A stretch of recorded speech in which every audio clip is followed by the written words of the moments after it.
I forget which one of them was saying it. He was like, everyone's asking me why I have jiu-jitsu matches against UFC fighters, and he was like, well, mostly because they were previously tested and I'm not, so it's a smart part for me. Download the AllStar app. Make your picks for UFC fights, challenge your friends, level up and win prizes. Link in description. Get it now. Man, 2023, it's the end of the year. You've had a phenomenal year so far. Well, you've had a phenomenal year. 3 finishes, 2 50K bonuses, the rise in popularity. And on top of that, I feel like getting the recognition, for all the hard work that you put in for the years of grinding and grinding. How was 2023 for you? Yeah, I think it was definitely a successful year, taken in stride for sure. And it was great to accomplish the things I accomplished too, but just acquiring some of the things I wanted to acquire just as a person as well too, and focusing on things with my family and things like that too. So I was really happy with how 2023 played out, and I'm enjoying the end of the year as well. For sure. And were you able to live in the moment? Absolutely. I definitely, and I feel like that moment will always be there, right? And I feel like because I embraced the moment, I didn't have to overly live in that moment, right? These moments are great and it happened and I'll be able to hold on to that forever, but then I can keep on enjoying and flourishing in the next moment as well. For sure. And, one thing good about the moments that you've had, it's all recorded in history, right? There's every, like everything's recorded. It's, like regular people, they work at a company, they get like a promotion. There's nothing recorded on that, what I mean? There's no proof, right? So it's a lot better for you, right? 100%. I can always go back and be like, hey, well, hey, man, this is me showing that I gave it my all right here. Yeah, Like I went all in. So yeah, it's nice. It's nice. And 1 year ago, man, you were still fighting on the regional scene. Did you envision yourself doing all of this within a 12-month span? Uh, I wouldn't know. I guess I have to say yes. I did envision it. I saw it. Did I know it was going to happen like it did, but I did believe. I did believe it was possible for me. I always said, why not me? What about me would not be able to embrace this type of journey? So when it came, it was like, man, all right, well, it's really here now. So we really have to embrace it. Really have to step into the moment.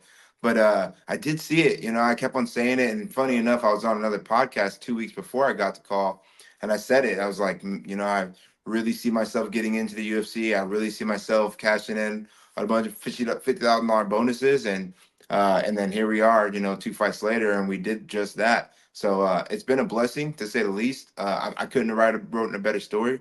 So I just been thankful for it all. Yeah, I was speaking with Lerone Murphy. He's had 2 near-death experiences in his life, and he's fighting for the UFC now. You know what I mean, undefeated. And he was talking about how like his hardships, like what he's been through in life, it actually helps him with his grittiness, with his, I guess, with his heart. Like when he actually does fight, so it's hard to finish him. It's hard to do anything to him. You know what I mean? What about you, man? Has that played a part? Like the hardships in your life growing up played a part in how you perform in the octagon? Absolutely, and I don't think I don't take anything in there with me like maliciously anymore. There was a moment where I felt like I had to bring that aggression from things in my life with me, but I definitely bring a lot of that just working through those things, being through those moments, being hurt, being in pain, going through it, being broke, being down and out, not being able to do the things that I want to be able, not being the person I want to be able to be, and I think that does translate into the cage with me because through all of that and overcoming all that. I step in there free. Like I've been saying that a lot. I step in the cage free, free of expectations, free of outcomes. We always want the win, but free of all that stuff because in the face of adversity, I've overcome, And for me, that's a big thing. And that 15 minutes, 17 minutes of time in the cage is a blessing. And I don't take it for granted. So yeah, absolutely. I think all these things in life have molded me into being able to really step into those moments inside of the cage. Yeah, that's one thing about, if people haven't discovered you like before the UFC, then they just know those 2 fights. But even in those 2 fights, man, you do look like you're more free, like you're chasing after finishes. Like it's almost fearless in many ways, man. It's exciting. The style is exciting. And now you got this other guy. Gaston Bolanos, he's gonna face. Well, you're matched up with him before, but they rebooked this fight. This is a fight I think where like a casual fan could watch it and become a fan. Don't you think so? I absolutely agree with you. I absolutely agree with you, and that's why I understood the matchmakers setting this fight back up. I think it's an exciting fight for the fans, for people who don't even watch MMA as well, to come in and see. Because it's going to be fireworks. Like Gaston's proven himself on multiple different scenes. And now to be in the UFC, taking a stride too. So, and then like you said, for me as well, I'm an exciting fighter. I come to push pace and finish guys too. So I definitely think that leads for a clash of and then both styles, right? How our styles are going to clash. So you look at us and it's like, man, it's got to be fireworks, right? Yeah, yeah, for sure. And Bolanos, man, what do you think of his fighting style? Though we know he's a striker, but besides that, Yeah, I think he's a striker. Obviously, this is MMA. He has to be working on his grappling. If he's not, I hope he is, because even if he gets past me, he's going to need it against other guys as well. You have to work everything. You have to know it all, right? But I do think he's more Muay Thai style. More. That's his base, obviously.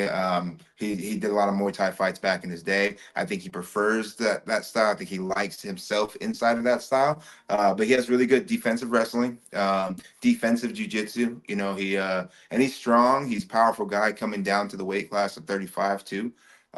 So obviously, I'm one of those type of guys that's impressed with all these guys, right? Like I respect and I'm impressed with all these guys. It takes so much work to get here and then to stay here and then to be here. So I know what it takes to do that. So I definitely have respect for him. And I'm looking forward to figuring out that puzzle and seeing how our styles are going to clash. in his debut, a lot of people knew that he was going to come in and strike, but then he showed pretty damn good defensive wrestling in that Mhm. in that fight. What do you think of that performance? The same. I think he showed good defensive wrestling. I feel like he had good conditioning as well, good strength, good striking as well. But yeah, I think the real improvements in him was his grappling prowess for sure.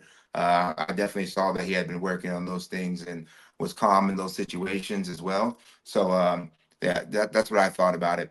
Going back to the fearlessness and your two performances in the octagon, what's going through your mind though? Like when you're in there and you're just like standing in front of your opponent, what is going through your mind? You know, I'm just to be honest and not to be cliche or sound like a Jesus freak, but I'm just thankful and I'm just thanking God at that moment. Like, thank you for putting me in this moment.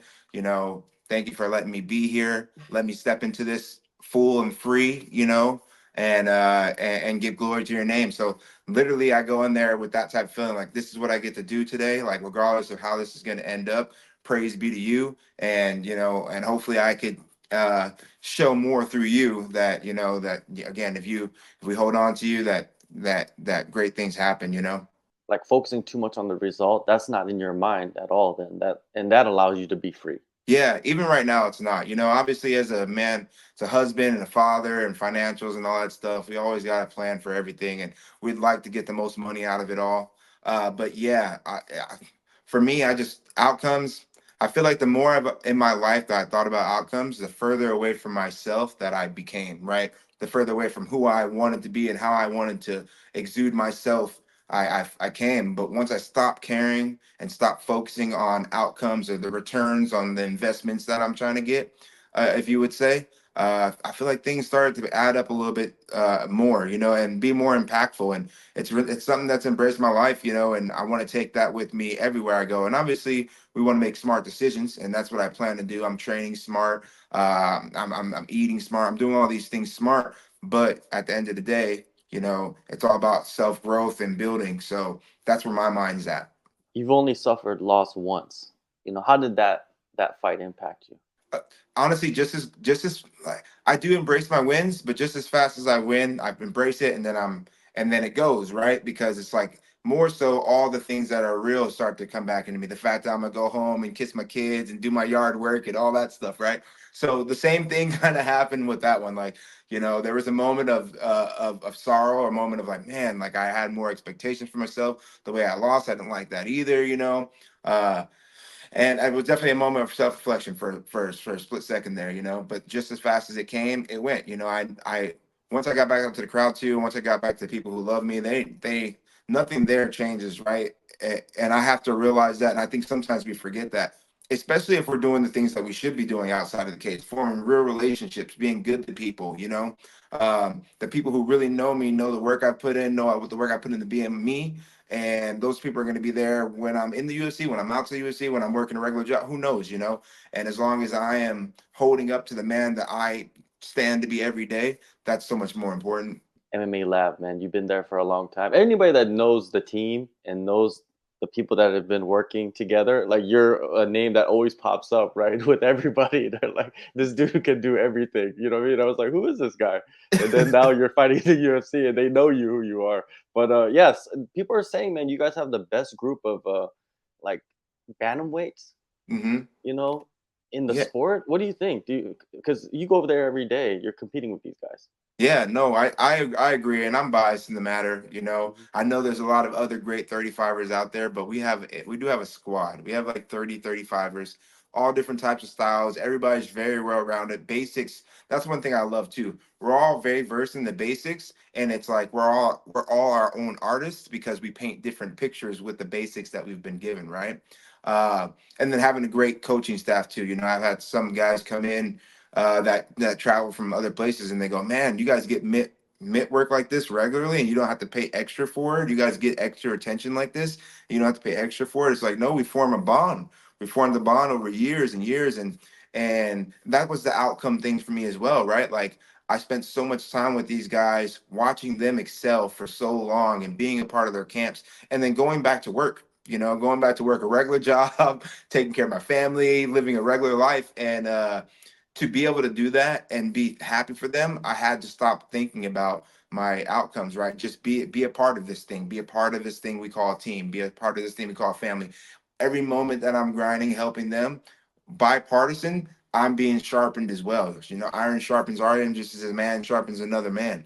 Yeah, you talk about that, and that could go two ways, right? It could go the way that you're describing in a positive way, and it could go the negative way. You could get bitter, and you could get like jealous. That could happen as well, and it does happen in the sport. Absolutely. And I do see it every once in a while, and it's sad. It's sad. And honestly, I don't frown upon it because I understand human nature and I understand but I was getting to that point, right? Where it was like I had two paths to take. And it's like, which wolf do you feed, right? The one in the light or the one in the dark. And I chose to feed the one in the light. I chose to feed all the positives, all the things that I was getting bipartisan instead of all the things I wasn't, not getting recognition, not getting paid, not getting to be on this high level, not getting to be in the same groups that of certain people. So all that stuff for me was like there was a moment, just a bare moment, where I was coming to the gym. And I was like, man, I just got off work. I'm about to give 3 rounds, 2 rounds, 4 rounds, whoever.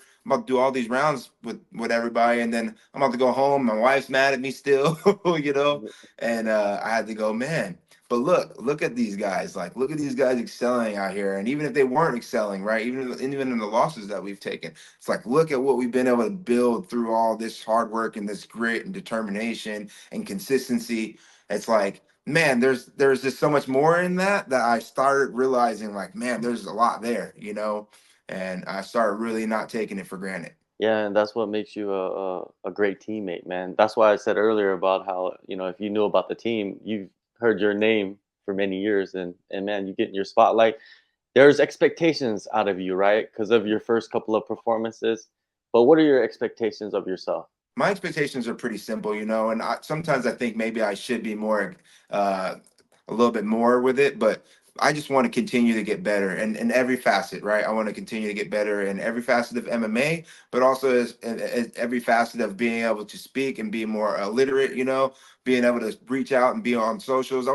I'm just trying to be a better man and wake up and be better every day. So if I can get that 1% better every day and pour myself into the things that we're doing and become part of a bigger community that's something bigger than just me fighting, that's my goal. My end goal is just to be a part of that and to build something that supersedes fighting. And I do hope I fight for a long time. I want to be at the top of the heap. I want to get into that top 15. I want to be that guy. And I say it all the time. Better guys have not gotten there, and I realize that. But I'm gonna grind. I'm gonna give myself to everything that I have around me. And as long as I can do that each and every day, I'll be satisfied. Nice. And a couple more questions before I let you go. 299. Sean O'Malley's gonna fight Chito Vera again. How much training do you do actually with O'Malley? Does O'Malley come in a lot and work with you guys? Do you work with him? Vice versa. So it just depends on what camp, right? So like this camp, right? He's not in camp right now. He just got the belt. He's doing his thing. But I have helped him for a lot of his camps, right? So usually during camps, I train with him a little bit more, and then I do go. I've been over Soul Fighter a couple times and train with him over there as well. And anytime he needs help or anything like that, I'll definitely jump in and help. But for this camp, we haven't been training together. But yeah, if I mean for the Cheeto camp, if I'm one of those guys that can mimic Cheeto, I'll definitely give him the work as well. And very, very much more during our camps we work together, not as much outside of it. But there goes that bond. You know what I mean? He came in and formed the bond with you guys, right? He's doing his own thing, but yeah, you guys work Yeah. together a lot.